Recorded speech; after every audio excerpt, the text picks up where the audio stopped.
আল্লাহ মালাকুল মাউত কে বলবেন, মালাকুল মাউত কি অবস্থা? বলবে সব শেষ। মাইয়াপ্পা, কে বাকি? মালাকুল মাউত বলবে জিনেরা বাকি, যাদেরকে দেখা যায় না। আল্লাহ বলবেন জিনদেরকেও শেষ করে ফেলো, রুহু কবজ করো। মালাকুল মাউত আজরাইল জিনদের রুহু কবজ করবে। আল্লাহ এবার জিজ্ঞেস করবে, ইয়া মালাকাল মাউত আখবিরনি মাইয়াপ্পা, এবার বলো আর কে বাকি? মালাকুল মাউত বলবে, আল্লাহ মানুষগুলো সব শেষ, জিনগুলাও শেষ, এবার বাকি ইবলিস শয়তান। কে বাকি? ইবলিসরেও শেষ করো, ইবলিসও শেষ। আল্লাহ আবার জিজ্ঞেস করবেন, ইয়া মালাকাল মাউতি মাইয়াব্বা, আর কে বেঁচে আছে বলো?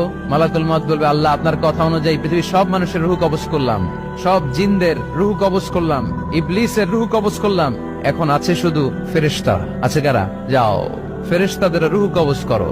ফেরেশতাদের রুহু কবজ হয়ে যাবে। এবার আল্লাহ জিজ্ঞেস করবেন, ইয়া মালাকাল মাউত আখবিরনি মাইয়াব্বা। মালাকুল মাউত বলবে, আল্লাহ আপনার কথা মতো ধরে ধরে সব শেষ, ফেরেশতাও শেষ, 4 জন ছাড়া। কয়জন ছাড়া? জোরে বলেন, কয়জন ছাড়া? ইসরাফিল, জিব্রাইল, মিকাইল, আজরাইল। আল্লাহ এই 4 জন আমরা বাকি। আল্লাহ বলবে, যাও ইযহাব ইনতালিক ইলা জিবরিল ওয়াকবাদ রূহা, জিব্রাইলের রুহু কবজ করো। ইযহাব ইলা ইসরাফিল ওয়াকবাদ রূহা, ইসরাফিলের রুহু কবজ করো। ইযহাব ইলা মিকাইল ওয়াকবাদ রূহা, রুহু কবজ করো। ওই 3 ফেরেশতাও শেষ। এবার আল্লাহ তাআলা জিজ্ঞেস করবেন, ইয়া মালাকাল মাউত আখবিরনি মাইয়াব্বা, হে মালাকুল মাউত আর কে বাকি আছে বলো?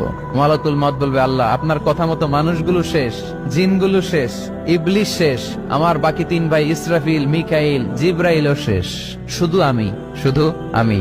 আল্লাহ বলবেন, কেউ নাই? মালাকুল মাউত বলবে, না আল্লাহ কেউ নাই। এবার আল্লাহ তাআলা বলবেন, মালাকুল মাউত তুমি তো সবাই রে মারছো, এবার তুমি মরো, এবার তুমি মরো, তুমি মরো।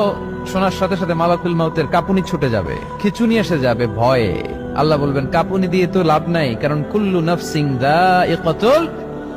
রব্বুল আলামিন বলবেন, মালাকুল মাউত কেঁদো না, এটাই দুনিয়ার বিধান, আমি আল্লাহর দেয়া বিধান, এটাই জন্মালেই মরতে হয়। যাও, জান্নাত জাহান্নামের মাঝখানে একটা জায়গা আছে, জায়গাটার নাম হলো আরাফ।